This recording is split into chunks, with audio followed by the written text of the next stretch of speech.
You can also tell the American president what are the red lines of the State of Israel. Will you attack Iran alone again, and will you attack in Lebanon independently? Quite a question. Well, President Trump and I have known each other for many years. He is the President of the United States, and I am the Prime Minister of Israel. We often see eye to eye, but there are also cases where we do not see eye to eye as much. I am responsible for the security interests of Israel. I stand by them, and I want to tell you how we uphold them.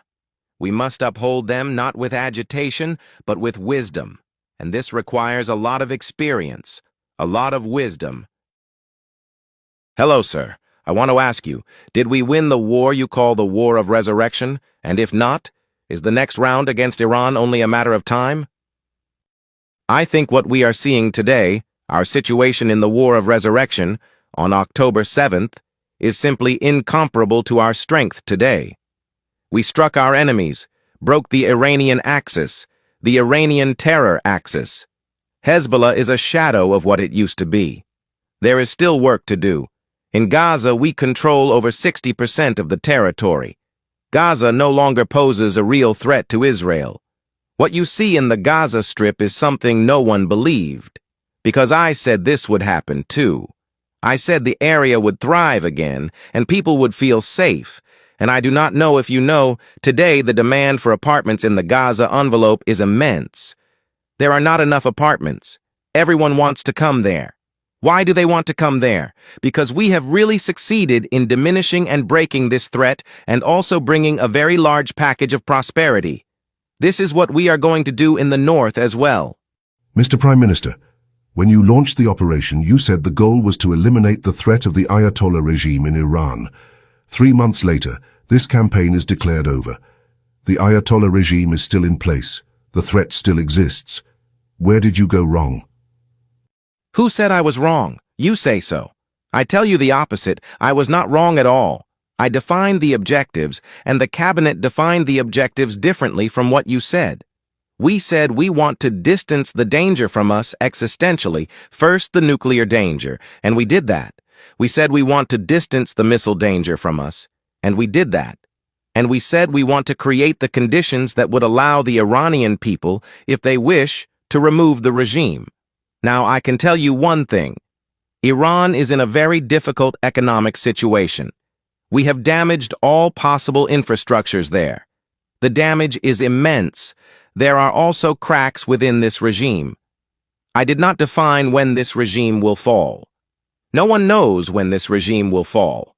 In October and Israel today, how can we compare? Israel before, with dogs, while this regime is rushing towards nuclear capability and is going to produce thousands more ballistic missiles against us, and today, this matter is engraved. These two things have been achieved. And the main thing I can tell you is that there is an organized, systematic effort to downplay these tremendous achievements.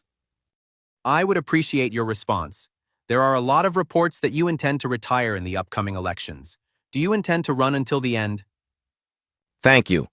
First of all, I am very touched by your concern about whether I will run or not. So I want to reassure you. Yes, I am going to run, and I intend to win. Regarding my relationship with President Trump, in the United States, they say that President Trump does everything I ask, and in this country they say the opposite, that I do everything he asks. So that is not true. It is a relationship between partners who have known each other for many years.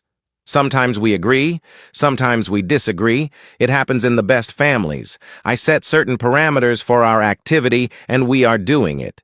Anyone who tells you we can do everything or that we can completely disregard what the United States says, that is also not true. We take it into account. When he entered, he brought the U.S. Army to fight together against our common enemy. That is a big thing. I respect that. But it cannot be said that we are entirely subject to these considerations. Under my leadership, the State of Israel has proven that it accomplishes great things and leads in many areas. We initiate, we act, we surprise, and we also succeed. And why did Trump act like Biden and sign such an agreement? I would not make that comparison. We still do not know what the agreement will be.